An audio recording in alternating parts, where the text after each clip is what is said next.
ಜೈಲು ಹಾಕಿ ದರ್ಶನ್ಗೆ ದಿನದಿಂದ ದಿನಕ್ಕೆ ಹೆಚ್ಚಾಗ್ತಾ ಇದೆ ಸಂಕಷ್ಟ. ರೇಣುಕಾಸ್ವಾಮಿ ಕೊಲೆ ಕೇಸ್ನಲ್ಲಿ ತೀವ್ರಗೊಳ್ತಾ ಇದೆ ತನಿಖೆ. ಹಲವಾರು ಆಯಾಮಗಳಲ್ಲಿ ತನಿಖೆಯನ್ನ ಆರಂಭಿಸಿದ್ದಾರೆ ಪೊಲೀಸರು. ಆರೋಪಿಗಳ ಹೇಳಿಕೆಗೂ ಕೂಡ ಸಿಸಿಟಿವಿಗೂ ಹೊಂದಾಣಿಕೆ ಮಾಡೋದಕ್ಕೆ ಚಿಂತನೆಯನ್ನ ನಡೆಸಲಾಗ್ತಾ ಇದೆ. ಆರೋಪಿಗಳ ನಡುವಿನ ಕಾಲ್ ಹಿಸ್ಟರಿ ಮತ್ತು ಮೆಸೇಜ್ ಹಿಸ್ಟರಿಯನ್ನ ಪತ್ತೆ ಹಚ್ಚಲಾಗ್ತಾ ಇದೆ. ರೇಣುಕಾಸ್ವಾಮಿ ಕೊಲೆ ಕೇಸ್ನಲ್ಲಿ ತೀವ್ರಗೊಳ್ತಾ ಇದೆ ತನಿಖೆ. ಎಲ್ಲ ಆಯಾಮಗಳಲ್ಲೂ ಕೂಡ ಪೊಲೀಸರು ತನಿಖೆಯನ್ನ ನಡೆಸ್ತಾ ಇದ್ದಾರೆ. ಸಿಸಿಟಿವಿಯ ವಿಜುವಲ್ಸ್, ಹಾಗೇನೆ ಆರೋಪಿಗಳು ಕೊಡ್ತಾ ಇರುವಂತ ಸ್ಟೇಟ್ಮೆಂಟು, ಅದರ ಜೊತೆಗೆ ಮೆಸೇಜ್ ಹಿಸ್ಟರಿ, ಕಾಲ್ ಹಿಸ್ಟರಿ, ಇದೆಲ್ಲದರ ಪತ್ತೆ, ಎಲ್ಲದರ ಬಗ್ಗೆಯೂ ಕೂಡ ಗಮನ ಇಡ್ತಾ ಇದ್ದಾರೆ ಪೊಲೀಸರು. ಇದು ರೇಣುಕಾಸ್ವಾಮಿ ಕೊಲೆ ಸಂಚಿನ ಗುಟ್ಟನ್ನ ಬಯಲು ಮಾಡುತ್ತೆ ಎಫ್ಎಸ್ಎಲ್ ವರದಿಯ ಅಂಶ. ಈ ಎಫ್ಎಸ್ಎಲ್ ವರದಿ ಅಂಶವನ್ನ ಕೃತ್ಯದ ಪ್ರತಿ ಹಂತಕ್ಕೂ ಹೋಲಿಸಲಾಗತ್ತೆ. ಹೋಲಿಕೆ ಸರಿಯಾದ್ರೆ ಆ ಅಂಶ ಆರೋಪವನ್ನ ಗಟ್ಟಿ ಮಾಡಲಿದೆ. ಆದ್ದರಿಂದ 4 ವರದಿಗಳಿಗಾಗಿ ಕಾಯ್ತಾ ಇದ್ದಾರೆ ತನಿಖಾಧಿಕಾರಿಗಳು. ತನಿಖೆಗೆ ಸಹಕಾರಿಯಾಗಲಿರುವಂತಹ ಎಲೆಕ್ಟ್ರಾನಿಕ್ ಡಿವೈಸ್ ವರದಿ ನೋಡಿ. ಎಫ್ಎಸ್ಎಲ್ನ ವರದಿಗಾಗಿ ಇದೀಗ ಪೊಲೀಸರು ಕಾಯ್ತಾ ಇರೋದು. ಕೆಲವು ವರದಿಗಳು ಮೇಲ್ ಮುಖಾಂತರ ಬಂದಿದೆ ಅನ್ನೋದನ್ನ ಹೇಳಲಾಗ್ತಿದೆ. ಕೆಲವು ವರದಿಗಳು ಬಾಕಿ ಇದೆ. ಆ ವರದಿಗಳಿಗೆ ಏನಾದರೂ ಕೈ ಸೇರ್ತು ಅಂತ ಅಂದರೆ ತನಿಖೆ ಇನ್ನೊಂದು ಹಂತಕ್ಕೆ ಹೋಗುತ್ತೆ. ಯಾಕಂದರೆ ಅದರಲ್ಲಿ ಪ್ರಮುಖವಾದಂಥ ಸಾಕ್ಷಿಗಳು ಸಿಗುತ್ತೆ ಮತ್ತು ಹೊಂದಾಣಿಕೆ ಮಾಡ್ತಾರೆ, ತಾಳೆ ಹಾಕ್ತಾರೆ. ಅವತ್ತು ಆರೋಪಿಗಳು ಕೊಟ್ಟಂಥ ಸ್ಟೇಟ್ಮೆಂಟು, ಇಲ್ಲ ನಾನು ಅವತ್ತು ಊರಲ್ಲೇ ಇರಲಿಲ್ಲ ಅಂತ ಯಾರಾದರೂ ಹೇಳಿದರೆ, ಎಕ್ಸಾಂಪಲ್ ಹೇಳ್ತಾ ಇದ್ದೀನಿ, ಯಾರಾದರೂ ಹೇಳಿದರೆ, CCTVಯಲ್ಲಿ ಏನಾದರೂ ಸಿಕ್ಕಿ ಬಿದ್ದಿದ್ರೆ ಅಲ್ಲಿಗೆ ಸುಳ್ಳು ಹೇಳಿದ್ರು ಅಂತ ಗೊತ್ತಾಗುತ್ತೆ, ಸಂಕಷ್ಟ ಎದುರಾಗತ್ತೆ. ನಾನು ಅವತ್ತು ಇವ್ರನ್ನ ಮೀಟೇ ಆಗಿರಲಿಲ್ಲ, ಆ ಟೈಮಿಂಗ್ಸಲ್ಲಿ ನಾನು ಇರಲೇ ಇಲ್ಲ, ಈ ಥರದ್ದು ಏನಾದರೂ ಸ್ಟೇಟ್ಮೆಂಟ್ಗಳು ಕೊಟ್ಟಿದ್ರೆ, CCTVಯ ವಿಜುವಲ್ಸ್ಗಳಾಗಿರ್ಬೋದು ಅಥವಾ ಕಾಲ್ ರೆಕಾರ್ಡ್ಸ್ ಆಗಿರ್ಬೋದು ಅಥವಾ ಮೆಸೇಜ್ ಹಿಸ್ಟ್ರಿಗಳಾಗಿರ್ಬೋದು, ಇದೆಲ್ಲವೂ ಕೂಡ ತನಿಖೆಗೆ ಪೂರಕ ಆಗುತ್ತೆ ಮತ್ತು ಬಲವಾದ ಸಾಕ್ಷಿಗಳಾಗತ್ತೆ. ಹಾಗಾಗಿ ಆ FSL ರಿಪೋರ್ಟಿಗಾಗಿ ಇದೀಗ ಪೊಲೀಸರು ಕಾಯ್ತಾ ಇರೋದು. ಯಾವಾಗ ಕೈ ಸೇರುತ್ತೆ ಈ ರಿಪೋರ್ಟ್, ಆ ರಿಪೋರ್ಟ್ನಲ್ಲಿ ಏನೇನಿದೆ, ಅದು ದರ್ಶನ್ಗೆ ಯಾವ ರೀತಿಯಾಗಿ ಸಂಕಷ್ಟವನ್ನು ತಂದೊಡ್ಡುತ್ತೆ, ಇದೆಲ್ಲ ಸಾಕಷ್ಟು ಕುತೂಹಲಕ್ಕೆ ಕಾರಣವಾಗ್ತಾ ಇದೆ. ದರ್ಶನ್ಗೆ ಸಂಕಷ್ಟದ ಮೇಲೆ ಸಂಕಷ್ಟ ಎದುರಾಗ್ತಾ ಇದೆ. ಹಾಗಿದ್ರೆ ಈ ವರದಿಗಳು ಏನು ಹೇಳುತ್ತೆ, ಯಾವ ರೀತಿಯಾದಂಥ ಸಂಕಷ್ಟವನ್ನ ತಂದೊಡ್ತಾ ಇದೆ, ಎಲ್ಲವನ್ನೂ ಕೂಡ ಹೇಳ್ತಾ ಹೋಗ್ತೇವೆ.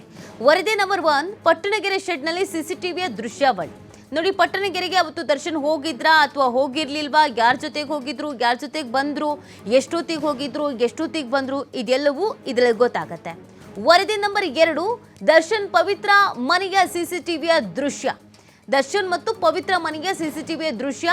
ಈ ವರದಿ ಏನಾದ್ರು ಸಿಕ್ತು ಅಂತಂದ್ರೆ ಪೊಲೀಸರಿಗೆ ಒಂದು ಹಂತದ ಕ್ಲಿಯರ್ ಪಿಕ್ಚರ್ ಸಿಗುತ್ತೆ. ಯಾಕಂದ್ರೆ ಅವತ್ತು ದರ್ಶನ್ ಮತ್ತು ಪವಿತ್ರ ಎಷ್ಟೊತ್ತಿಗೆ ಮನೆಯಿಂದ ಹೊರಗೆ ಹೋಗಿದ್ರು, ಎಷ್ಟೊತ್ತಿಗೆ ವಾಪಸ್ ಬಂದಿದ್ರು. ಇನ್ನು ಸ್ಟೋನಿ ಬ್ರೋಕ್ ರೆಸ್ಟೋರೆಂಟ್ನ CCTVಯ ದೃಶ್ಯಾವಳಿಗಳ ವರದಿ. ಅವತ್ತು ಕೊಲೆ ನಡೆದ ದಿನ ರೆಸ್ಟೋರೆಂಟ್ಗೆ ಹೋಗಿ ಪಾರ್ಟಿ ಮಾಡಿದ್ರು ಅಂತ ಹೇಳಲಾಗ್ತಾ ಇತ್ತು. ಆ ಪಾರ್ಟಿಯಲ್ಲಿ ಯಾರೆಲ್ಲ ಭಾಗಿಯಾಗಿದ್ರು, ಎಷ್ಟೊತ್ತಿಗೆ ಪಾರ್ಟಿ ಪ್ರಾರಂಭ ಮಾಡಿದ್ರು, ಎಷ್ಟೊತ್ತಿಗೆ ಪಾರ್ಟಿ ಮುಗಿಸಿದ್ರು, ಅದು ಕೂಡ ಆ CCTV ವಿಜುವಲ್ಸ್ ಅಲ್ಲಿ ಗೊತ್ತಾಗುತ್ತೆ. ವರದಿ ನಂಬರ್ 3, ಆರೋಪಿಗಳು ಬಳಸಿದ್ದ ಮೊಬೈಲ್ ಡಾಟಾ. ಅವತ್ತು ಕಾಲ್ಸ್ ಮುಖಾಂತರವಾಗಿ ಮಾತನಾಡ್ಕೊಳ್ತಿರ್ಲಿಲ್ಲ, ವಾಟ್ಸಪ್ ಕಾಲ್ ಮಾಡ್ತಾ ಇದ್ರು, ವಾಟ್ಸಪ್ ಮೆಸೇಜಸ್ ಮಾಡ್ತಾ ಇದ್ರು ಅಂತ ತನಿಖೆಯ ಹಂತದಲ್ಲಿ ಪ್ರಾರಂಭಿಕವಾಗಿ ಹೇಳಲಾಗ್ತಾ ಇತ್ತು. ಅದರ ಡಾಟಾ ಸಿಕ್ತು ಅಂತಂದ್ರೆ ಯಾರು ಎಷ್ಟೊತ್ತಿಗೆ ಕಾಲ್ ಮಾಡಿದ್ದಾರೆ, ಯಾರಿಗೆ ಮೆಸೇಜ್ ಮಾಡಿದ್ದಾರೆ, ಯಾವುದಾದ್ರೂ ಫೋಟೋಸ್, ಯಾವುದಾದ್ರೂ ವಿಡಿಯೋಸ್ ಸೆಂಡ್ ಮಾಡಿದ್ರೆ ಅದು ಕೂಡ ಗೊತ್ತಾಗುತ್ತೆ, ಅದು ಕೂಡ ಪ್ರಬಲ ಸಾಕ್ಷಿ ಆಗತ್ತೆ. ವರದಿ ನಂಬರ್ 4, ಎಲ್ಲ ಆರೋಪಿಗಳ ಆಡಿಯೋ ಸ್ಯಾಂಪಲ್ಸ್.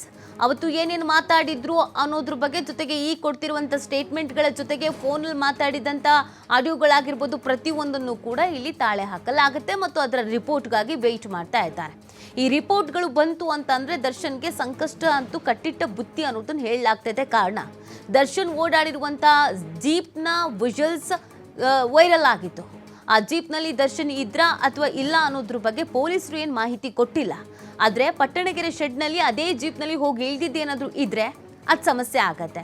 ಅಥವಾ ಮನೆಯಿಂದ ಅಥವಾ ಸ್ಟೋನಿ ಬ್ರೋಕ್ ಪಬ್ನಿಂದ ಇದೇ ಜೀಪ್ನಲ್ಲಿ ಅವತ್ತು ದರ್ಶನ್ ಹತ್ಕೊಂಡು ಬಂದಿದ್ರೆ ಆ ಟೈಮಿಂಗ್ಸು, ಆ ಡೇಟು, ಇದೆಲ್ಲವೂ ಕೂಡ CCTV ವಿಜುವಲ್ಸಲ್ಲಿ ಏನಾದರೂ ರೆಕಾರ್ಡ್ ಆಗಿದ್ರೆ, ಪಟ್ಟಣಗೆರೆ ಶೆಡ್ನ ಮುಂದೆ ಹೋಗ್ತಾ ಇದೆಯಲ್ಲ ಅಥವಾ ಆ ಪಟ್ಟಣಗೆರೆ ಶೆಡ್ಗೆ ಹೋಗುವಂಥ ದಾರಿಯಲ್ಲಿ ಹೋಗ್ತಾ ಇದೆಯಲ್ಲ ಈ ಜೀಪು, ಇದು ಕೂಡ ಪ್ರಮುಖವಾದಂಥ ಸಾಕ್ಷ್ಯ ಆಗತ್ತೆ.